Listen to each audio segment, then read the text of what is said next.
У першы дзень прыёму дакументаў у маладзечанскім медкаледжы быў сапраўдны аншлаг. На сёння тут сярод абітурыентаў, якія закончылі 9 класаў, ужо ствараецца конкурс. Сёлета ўпершыню ва ўстанове набіраюць і групу па спецыяльнасці лячэбная справа. Летась прымалі дакументы толькі на сястрынскую. Залічэнне на першы курс будзе ажыццяўляцца па сярэдняму балу атэстата. Такім чынам, праз пару год учарашнія дзевяцікласнікі атрымаюць і дакумент аб агульнай сярэдняй адукацыі, и квалификацию медицинская сестра, медицинский брат, ці фельдшер-акушер, помощник врача. Я училась в Красненской средней школе, закончила 9 классов, решила поступить в медицинский колледж города Молодечно, брала целевое в молодеческом ЦРБ. Ну и я стану первым медиком в семье, так как раньше у нас никто не был медиком. Школу я закончила со средним баллом 8,4. Очень сильно надеюсь на бюджет. Я поступаю на лечебное дело. У меня будет квалификация фельдшер-акушер, помощник врача, а также я надеюсь стать хорошим специалистом. Для прыёму дакументаў выпускнікоў 9 і 11 класаў створаны 2 камісіі.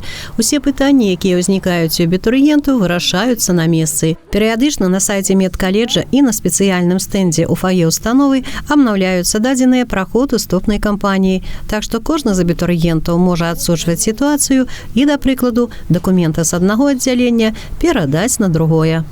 Приехала из Ашмяну подавать документы в город Молодечный, в медицинский колледж на сестринское дело. Закончила 11 классов. Поступаю, надеюсь поступить на бюджет. Имею средний балл 8,1. Вот. Первое впечатление о корпусе. Хороший. Миленько тут дают общежитие. Общежитие я еще не видела, но надеюсь, все будет хорошо. На першы курс для вучобы ў медкаледжы запланавана набраць 210 навучэнцаў, з іх 60% па мэтавым наборы. Усе выпускнікі будуць размяркоўвацца ва ўстановы і арганізацыі сталічнага рэгіёна. А даведацца пра мэтавае накіраванне і атрымаць самую падрабязную кансультацыю пра такую форму навучання яшчэ не позна.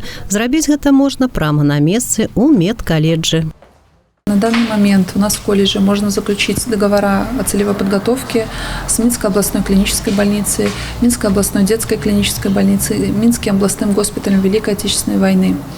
В наличии имеются договора, и любой абитуриент может заключить договор на месте. Каждый заказчик кадров индивидуально определяет срок отработки, он может варьироваться от 3 до 5 лет. Выпускнікі сёлетняга года ўжо атрымалі накіраванні ў працоўныя калектывы і прыступяць да выканання сваіх абавязкаў у жніўні. Прафесія медсястры, фельдшера, акушера, памочніка ўрача запатрабаваны не толькі ва ўстановах здароўя.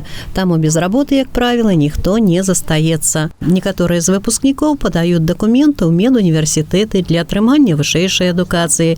Але першыя крокі ў прафесію многія спецыялісты робяць менавіта ў каледжах. Прыём дакументаў у Маладзечанскі дзяржаўны медыцынскі працягваецца. Осуществляем прием документов на основе общего базового образования по 1 августа, зачисление 2 августа, на основании общего среднего образования по 6 августа, 7 августа зачисление.